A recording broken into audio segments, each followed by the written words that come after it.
Hello and welcome to Digital Farm TV Rural News. I'm Andy Walker.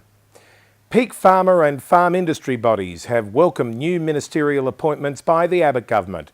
Newly elected member for New England, Barnaby Joyce, has been sworn in as the new Federal Agriculture Minister. Nationals leader Warren Truss is Deputy Prime Minister and Minister for Regional Development, and Andrew Robb is Trade and Investment Minister. Queenslander Warren Entsch is chairing a new Northern Development Committee, and Liberal Senator for New South Wales, Richard Colbeck, is the new Parliamentary Secretary for Agriculture.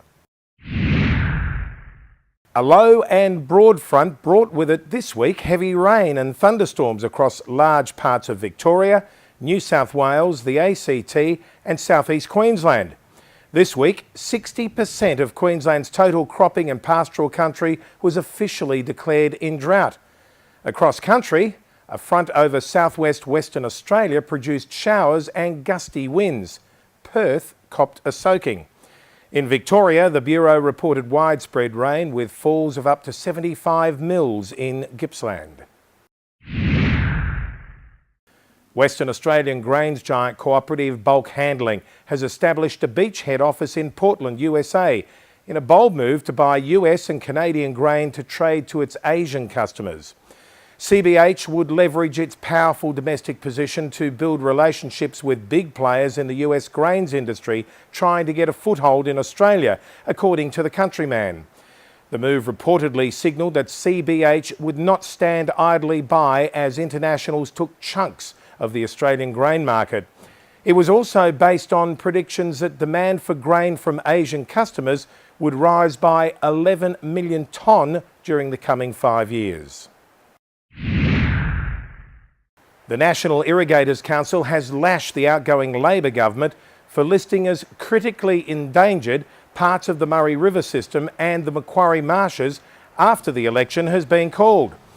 The communities which would be directly hit by this decision had not been consulted by the former government, according to NIC CEO Tom Chesson.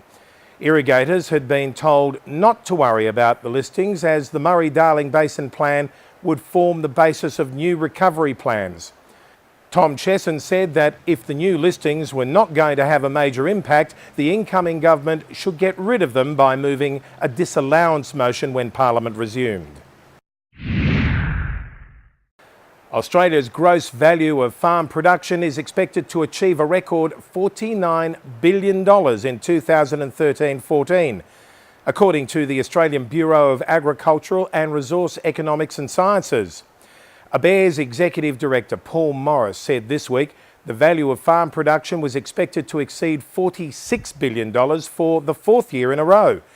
However, improved returns were not the universal experience across the sector, with some producers still enduring adverse conditions and others facing declining prices.